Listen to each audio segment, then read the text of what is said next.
Students, हम आपको सिखाने वाले हैं कि आप लोगों को अगर कोई भी बहुपद दिया गया है तो आप उस बहुपद का गुणनखंड कैसे निकालोगे।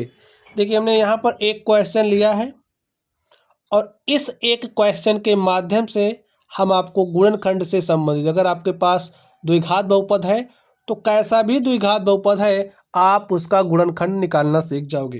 ये एक वीडियो उसके लिए पर्याप्त है। तो चलिए हम आपको सिखाते हैं। तो स्टूडेंट्स, अगर आपके पास कोई द्विघात बहुपद है, देखिए द्विघात बहुपद, तो द्विघात बहुपद की बात कही जा रही है ना, तो द्विघात बहुपद का जो हमारा व्यापक रूप होता है उसको आप समझ लीजिए।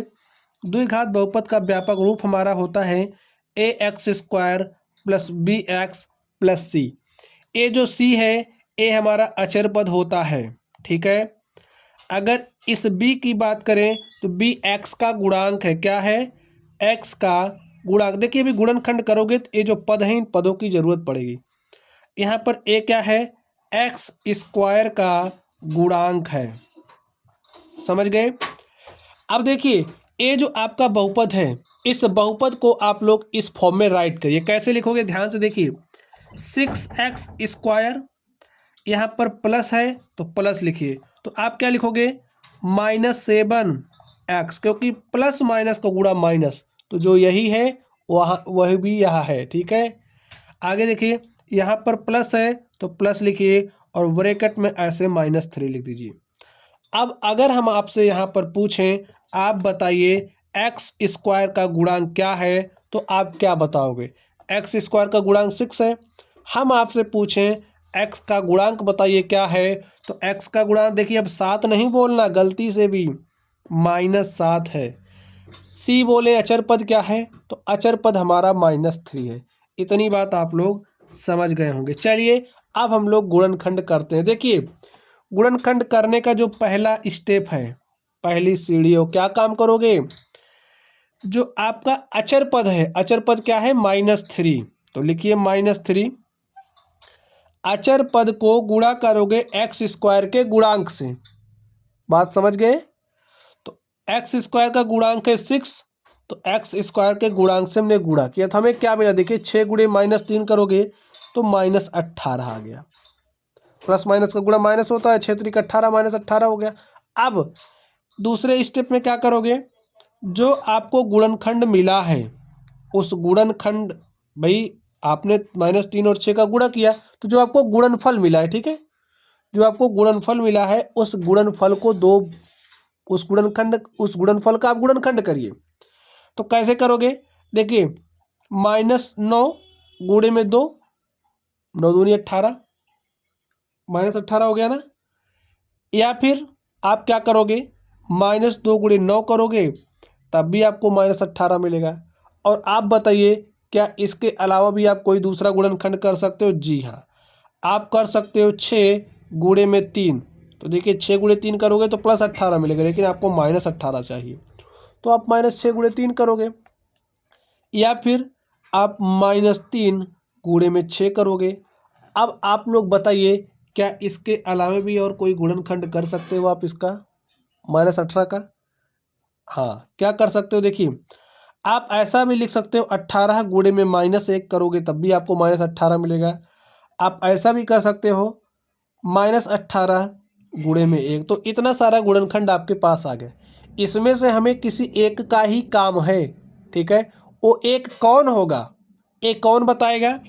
यहाँ पर ये जो -7 आप देख रहे हो, ये -7 बताएगा कि इन गुणनखंडों में से आपको लेना किसको है, कौन बताएगा, ये आपका -7। चलिए अब जो भी गुणनखंड आपके पास आया है -18 का, उसमें से आप उसको सेलेक्ट करिए जो जोड़ने या घटाने पर, चाहे जोड़ने की क्रिया करिए या फिर घटाने की क्रिया करिए, आपको -7 दे दे। बात समझ गए। तो चलिए -7 देखिए क्या मिलेगा। देखिए अगर आप -9 + 2 करोगे तो -7 आपको मिल जा रहा है, यही मिल जा रहा है, बाकी दूसरा देखने की ज़रूरत नहीं है। लेकिन आपको सीखना है तो आप देख लो क्या यहाँ से -7 मिलेगा। आपने -2 किया, +9 किया, तो आपको +7 मिला, लेकिन +7 से आपका कोई काम नहीं होगा, आपको -7 चाहिए।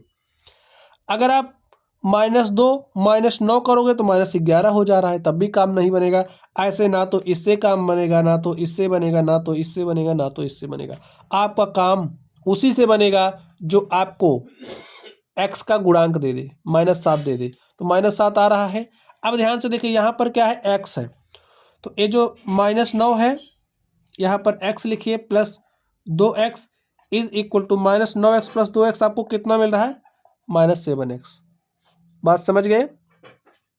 अब यहाँ पर ये जो -7x है, ये जो आपका -7x है, इस -7x के स्थान पर आप -9x प्लस 2x लिख दो। इतना तिकड़म इसीलिए हुआ है कि -7x के स्थान पर हम क्या रखेंगे, क्या रखोगे आप बताइए। 6x स्क्वायर है, प्लस है तो प्लस लिख दीजिए, -7x के स्थान पर लिखिए -9x प्लस 2x लिख दीजिए, -9x प्लस 2x इतना लिखा आपने। चलिए आगे देखिए, यहाँ पर क्या है, प्लस माइनस, प्लस माइनस का रिजल्टेंट क्या हो जाएगा, माइनस। ठीक है, तो लिख दिया। ऐसा था, लेकिन ऐसा क्यों लिखे थे, आपको समझाने के लिए। नहीं तो आप लोगों से कहा जाता अचर पद लिखिए तो आप +3 लिख देते, जबकि +3 नहीं -3 होगा। ठीक है, चलिए आगे ध्यान से देखिए। 6x स्क्वायर, देखिए प्लस है माइनस है, तो प्लस माइनस का रिजल्टेंट -9x, यहाँ पर प्लस 2x -3। क्या गुणनखंड हो गया, जी नहीं। अब होगा आपका गुणनखंड। कैसे करोगे, ध्यान से देख लीजिए। जब कॉमन लेने की बात आती है तो आपका सर चकरा जाता है। तो कॉमन लेना कैसे सीखोगे, जैसे यहाँ पर आपके पास 6x स्क्वायर है, तो इसे आप कैसे लिख सकते हो भाई, 3 दूनी 6 गुणे x, तो 6x गुणे x गया 6x स्क्वायर। ये आपका क्या लिखा गया, 6x स्क्वायर ही तो लिखा गया है। देखिए 3 दूनी 6 गुणे x करोगे तो 6x, गुणे x करोगे तो 6x स्क्वायर, माइनस 9x है, तो इसे क्या लिख सकते हो, 3 त्रिका 9 गुणे में x, ऐसा लिख सकते हो। यहाँ पर प्लस 2x है, तो इसको क्या लिख सकते हो, 2 गुणे में x, गुणे में 1 लिखिए क्योंकि अभी इसकी ज़रूरत पड़ेगी हमें, और यहाँ पर 3 गुणे में 1। अब आगे ध्यान से देखिए, इतना हमने क्यों लिखा, क्योंकि यही तो आपको समझना है। अब ध्यान से देखिए, यहाँ पर 3x है, यहाँ पर भी 3 गुणे में x, 3x है। देखिए यहाँ पर 3 है, तो यहाँ पर भी 3 है, तो अगर हम इन दोनों पदों की बात करें तो यहाँ से हमारा 3 हो रहा है कॉमन, तो 3 को कर लो कॉमन। अब देखिए यहाँ पर x है, तो यहाँ पर भी x है, तो x भी हमारा क्या हो रहा है, कॉमन। बीच में गुणे का चिन्ह आएगा, लगा दो, ब्रैकेट लगाइए। ठीक है, ऐसा क्यों कर रहे हैं अभी समझ जाओगे। अब देखिए, चलिए हटा दीजिए, इसको भी समझना है ना आपको। 3x कॉमन हो गया, x आपने निकाला, यहाँ से x आपने निकाला, तो बचा क्या, देखिए 2 गुणा में x, तो 2x हो गया।